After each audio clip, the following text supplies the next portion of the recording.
70 দশকের জল ট্যাঙ্কি ভেঙে ইসিএলের শ্যামসুন্দরপুর কলিয়ারি 2 কর্মী অল্পবিস্তর আহত, তাদেরকে দুর্গাপুর একটি বেসরকারি নার্সিংহোমে ভর্তি করা হয়েছে। এলাকায় ছড়িয়েছে ব্যাপক চাঞ্চল্য। ঘটনাস্থলে সমস্ত রাজনৈতিক দলের ট্রেড ইউনিয়নের নেতারা। অধিকাংশ নেতাদের বক্তব্য, ইসিএলের গাফিলতির কারণে এই ধরনের ঘটনা ঘটেছে। অবিলম্বে তদন্ত চায় ইসিএলের 2 কর্মীর নাম সঙ্গীতা দেবী বয়স 50 ও প্রভাবতী ভূঁইয়া 50। এ নিয়ে ব্যাপক আতঙ্কের সৃষ্টি হয়। গত কয়েকদিন ধরে ব্যাপক বৃষ্টিপাতের পরেই এভাবে হুড়মুড়িয়ে জলের ট্যাঙ্ক ভেঙে পড়ায় এলাকায় চরম আতঙ্ক দেখা যায়। অধিকাংশ শ্রমিক নেতার কথায় ইসিএল নজরদারি চালায়নি বলেই কাজে অবহেলা করার জন্য এভাবে জলের ট্যাঙ্ক হুড়মুড়িয়ে ভেঙে পড়েছে।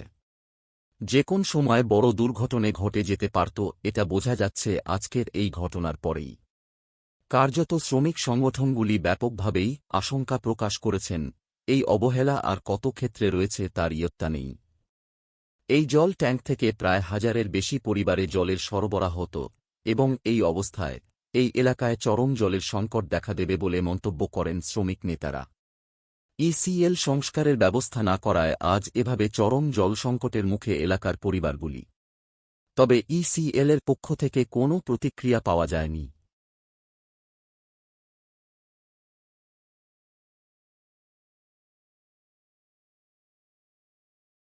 গাফিলতির জন্য এত বড় দুর্ঘটনার থেকে রক্ষা পেল মোটামুটি বেশ কিছু শ্রমিক, 2 জন শ্রমিকের লেগেছে অল্প বিস্তর। কি বলবেন? এটাতে এই জল ট্যাঙ্কিটা আমাদের মনে হয় 1950-52 জল ট্যাঙ্কি।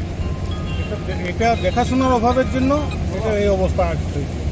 আগে রিপেয়ারিং হয়েছিল, রিপেয়ারিং মতো হয়েছে, তাতে আমার মনে হয় কাজ খুব ভালো হয়নি। সেই সময় যদি একটা উদ্যোগ নিয়ে ওটাকে ঢালাই করানো হতো, আমার মনে হয় এটা বেঁচে যেত। ম্যানেজমেন্ট তো গাফলতির জন্য যাওয়া হবে। আপনারা কি চাইছেন? শুধু আমরা চাইছি এর ইনকোয়ারি হোক আর জল ট্যাঙ্কি বসানো হোক। জল না পেলে কত মানুষ অসুবিধার সম্মুখীন হলো? মোটামুটি 30-35 হাজার মানুষের জলের জন্য অসুবিধা হবে।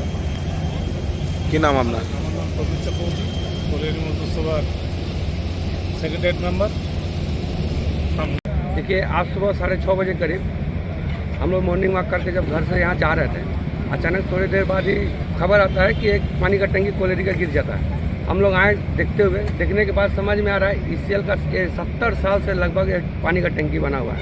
यह पानी का टंकी 2-3 साल बाद केवल रिपेयर्ड होता है। सीमेंट वगैरह ले आकर चिपका देना, मैनेजमेंट का पूरा लापरवाही भरा हुआ है। अपने बैठने के लिए एसी का व्यवस्था कर लेना। अपने बैठने के एक तो स्कूल का क्वार्टर था, कोलेरी में एक स्कूल था, उसको एमोंडेड करके उसे तोड़ दिया गया। इसके बाद जो भी है बीटी सेंटर था, एक उसको एमोंडेड करके तोड़ दिया गया। लेकिन जिससे इंसान को प्रॉपरली ज़रूरत है, वो पानी का टंकी या 70 साल से बना हुआ है, उसका अभी तक कोई व्यवस्था नहीं हुआ है। अभी तक का खबर आया 2 आदमी का आघात लगा हुआ है, 2 लेडीज़ का चोट लगा हुआ है, जो अभी हेल्थ वार्ड में ट्रीटमेंट के लिए गया है। अभी तक इसीएल से और मैनेजमेंट से हमें दरख्वास्त करूँगा कि इससे इमीडिएटली इसका व्यवस्था किया जाए और जितने भी लापरवाही जो काम चल रहा है उसको ट्रीटमेंट किया जाए। क्या नाम? रजनीश दास।